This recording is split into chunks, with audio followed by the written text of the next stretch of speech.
Hello guys, welcome to Epic Channel. Ngayon, gagawa ako ng remedy gamot sa makating lalamunan.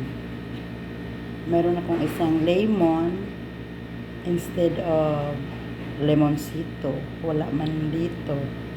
Meron akong asin, dapat rock salt.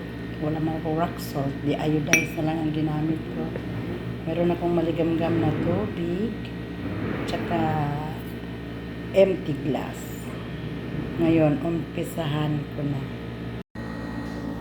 Ngayon, pipigain ko na ang aking lemon.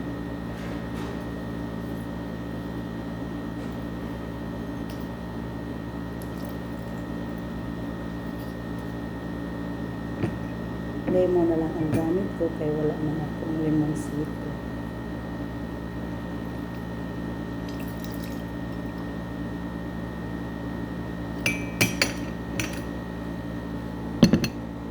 Tapos, lagyan ko siya ng asin, isang kutsarita.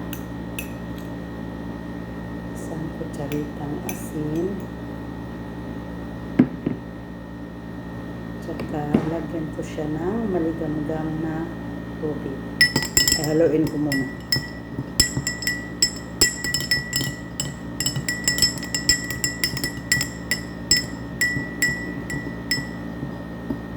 Lagyan ko siya ng maligamgam.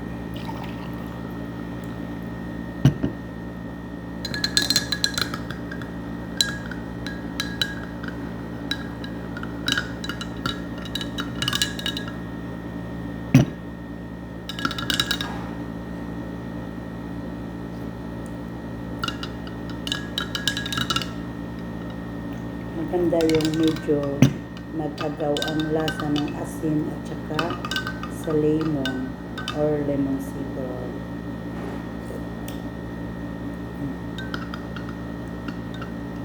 Tama na ang lasa niya.